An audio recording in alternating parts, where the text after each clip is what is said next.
దోపిడి. చరిత్రలో ఎన్నో రకాల దోపిడీలు చూశాం. రాజులు పక్క రాజ్యాల మీద దాడి చేసి దోచుకున్న దోపిడీ చూశాం. గజ దొంగలు ఊర్లో మీద పడి గ్రామాలు దోచుకున్న దోపిడీ చూశాం. తర్వాత కాలంలో పేదల కష్టాలు దోచుకున్న జమీందారులను, దొరలను చూశాం. ప్రజాసేవ పేరుతో ప్రజల సొమ్మును దోచుకున్న నాయకులను చూశాం. ప్రపంచవ్యాప్తంగా ఎంతో మంది రాజకీయ నాయకులు చేసిన రకరకాల దోపిడీలు చూశాం. కానీ ప్రపంచం మొత్తం విస్తుపోయే ఒక దారుణమైన, అరాచకమైన, నీచమైన దోపిడీ ఒకటి మనం ఎప్పుడూ చూడలేదు, ఎక్కడా చూడలేదు. అదే వైసీపీ ప్రభుత్వంలో జగన్ మాఫియా చేసిన లిక్కర్ మాఫియా దోపిడీ. కనీస పాపభీతి అయినా లేకుండా చేసిన ఈ లిక్కర్ మాఫియా చూసి ప్రపంచం మొత్తం అవాక్కైంది. ఈ లిక్కర్ మాఫియా అమ్మిన నకిలీ మద్యం తాగి లివర్లు పాడై చనిపోయిన ఎంతో మంది అమాయకులను చూసి, ఇంటి పెద్ద దిక్కులేక అనాథలైన కుటుంబాలను చూసి కన్నీటికే కన్నీరొస్తుంది. అసలు ఈ లిక్కర్ మాఫియా ఎక్కడ, ఎప్పుడు మొదలైంది అంటే, ఎన్నికలకు ముందు జగన్మోహన్ రెడ్డి సంపూర్ణ మద్యపాన నిషేధం చేస్తానని ప్రజలకు హామీ ఇచ్చాడు. ఆ ఎన్నికలు వచ్చేసరికి మద్యాన్ని పూర్తిగా తీసేసిన తర్వాత మీ దగ్గరకు వచ్చి ఓట్లు అడుగుతారని చెప్పి మీ అందరికీ కూడా చెప్తా ఉన్నా.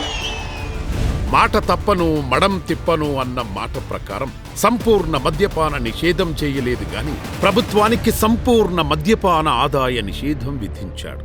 జగన్ నకిలీ మద్యం తాగి సమిధలైన వారి సమాధుల మీద పునాదులు వేసుకుని నకిలీ మద్యంతో చేసిన అక్రమ సంపాదనతో ఎన్నో రాజమహళ్లు కట్టుకున్నాడు. హైదరాబాద్ జూబ్లీ హిల్స్ లో విజయసాయిరెడ్డి ఇంట్లో సూత్రధారి ఆదేశాలతో మొదట ఈ నకిలీ మద్యం మాఫియా కుట్రకు బీజం పడింది. ఇందులో రాజ్ కసిరెడ్డి, అవినాష్ రెడ్డి తండ్రి భాస్కర్ రెడ్డి, విజయభాస్కర్ రెడ్డి తదితరులు పాత్రదారులు. మద్యం కుంభకోణానికి ఫ్యాక్షనిజం జోడించి అవినాష్ రెడ్డి తండ్రి భాస్కర్ రెడ్డికి సన్నిహితుడైన హనుమంతరెడ్డిని రంగంలోకి దింపారు. హనుమంతరెడ్డి మద్యం కంపెనీ ప్రతినిధులను, డిస్టిలరీ డిస్ట్రిబ్యూటర్లను తుపాకీతో బెదిరించి చాలా కంపెనీలను తన బినామీల పేరు మీద మార్చుకున్నారు. ఈ మొత్తం బెదిరింపులు రాజ్ కసిరెడ్డి, మిథున్ రెడ్డి, అవినాష్ రెడ్డి, విజయసాయిరెడ్డి, చెవిరెడ్డి భాస్కర్ రెడ్డి కనుసన్నల్లో జరిగాయి. వైసీపీ మాఫియా ప్రభుత్వానికి భయపడి భారీగా ముడుపులివ్వడానికి ఒప్పుకున్న కొన్ని కంపెనీల నుండి భారీ ముడుపులు వసూలు చేశారు. 2015లో కిరణ్ కుమార్ రెడ్డి డీకార్డ్ లాజిస్టిక్ కంపెనీని ప్రారంభించాడు.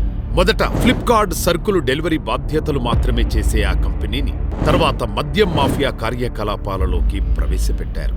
ఈ లాజిస్టిక్ కంపెనీ ఇతర సేవల రూపంలో డిస్టిలరీ నుండి ముడుపులు వసూళ్ల కోసం కొన్ని డొల్ల కంపెనీలు సృష్టించారు. డిస్టిలరీల నుండి వచ్చే ముడుపులు నగదును అక్రమంగా రవాణా చేయడం, చేర్చడంలో కిరణ్ కుమార్ రెడ్డి కీలక పాత్ర వహించారు. రాజశేఖర్ రెడ్డికి చెందిన ఈడీ ఎంటర్టైన్మెంట్ కార్యాలయాన్ని అద్దెకు తీసుకుని ముడుపులు వసూలు కేంద్రంగా మార్చారు. నంద్యాలలో ఎస్పీవై అగ్రో డిస్టిలరీని విజయసాయిరెడ్డి సమీప బంధువైన పెనక రోహిత్ రెడ్డి అల్లుడు శరత్ చంద్రారెడ్డి బెదిరించి సొంతం చేసుకుని prudent campus limited, Shreyas India's limited ద్వారా నిధులు మళ్లించారు. ఈశ్వర్ కిరణ్ కు చెందిన టెక్కార్ ఇన్నోవేషన్, లిక్కర్ ఇన్వెస్ట్మెంట్ ద్వారా ముడుపుల సొమ్మును బదిలీ చేశారు. ఈ ముడుపుల వసూళ్ల లెక్కలన్నీ కూడా ఈశ్వర్ కిరణ్ ద్వారా ఒక ప్రైవేట్ కంపెనీకి అప్పగించారు. ఇలా వసూలు చేసిన ముడుపుల సొమ్మును రాజ్ కసిరెడ్డికి అందజేశారు.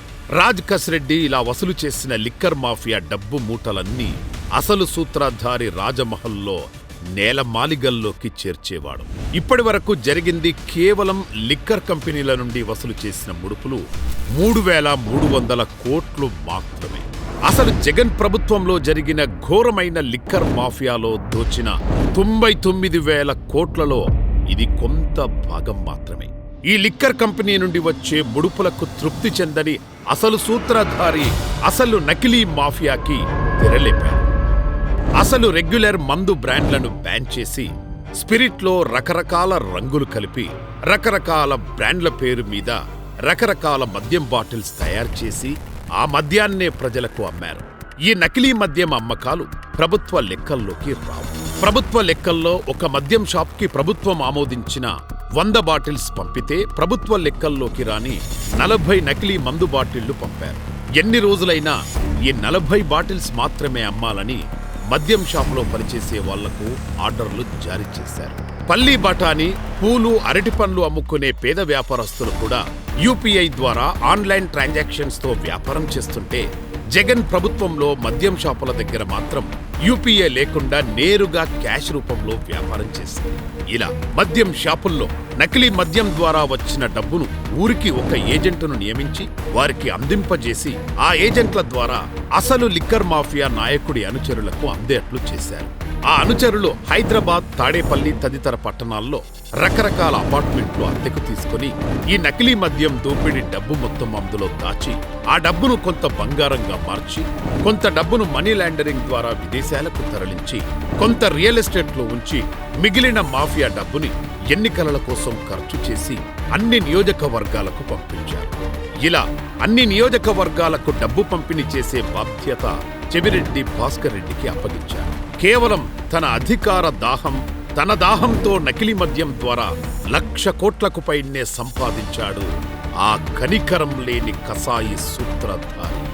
ఆ స్పిరిట్తో చేసిన నకిలీ మద్యం తాగి 32,800 మంది అతి దారుణంగా మరణించారు. ఈ 32,800 మందిది జరిగినది సహజ మరణం కాదు. జగన్ జే బ్రాండ్స్ అని తన సొంత పరిశ్రమల ద్వారా ఉత్పత్తి చేసిన మందుని ప్రజలకి తెచ్చి ఎక్కువ రేట్లతో అమ్మి ప్రజల ప్రాణాలతో చెలగాటమైన ప్రభుత్వం అండి అది. చాలా మంది ఆ రోజు మహిళలు చూస్తే ఆ ప్రభుత్వంలో అందరూ అసలు భర్తలు తాగుడికి బానిసలై తెచ్చే సంపాదన తేక ఎంతో తల్లడిల్లిపోయారండి. లిక్కర్ మాఫియా ప్రధాన సూత్రధారి చేసిన దారుణ ప్రత్యక్ష హత్యలు. అంతేకాదు, ఇప్పటికీ నకిలీ మద్యం తాగి 1,00,00,000 మందికి పైగా ఆరోగ్యం చెడిపోయి దారుణమైన దౌర్భాగ్యాన్ని అనుభవిస్తున్న దీనావస్థలో ఉన్నారు. హద్దులు మీరిన ధనదాహంతో నాసిరకం మద్యం అమ్మిన సూత్రధారి చేసిన పాపానికి బలై మరణించిన అమాయక ప్రజలకు నివాళులు అర్పిస్తూ ఆ సైకో సూత్రధారికి సరైన శిక్ష పడాలని, నకిలీ మద్యం ద్వారా దోచిన సొమ్మును రికవరీ చేయాలని కోరుకునే ఎంతో మంది ప్రజలతో పాటు మేము కూడా కోరుకుంటున్నాం.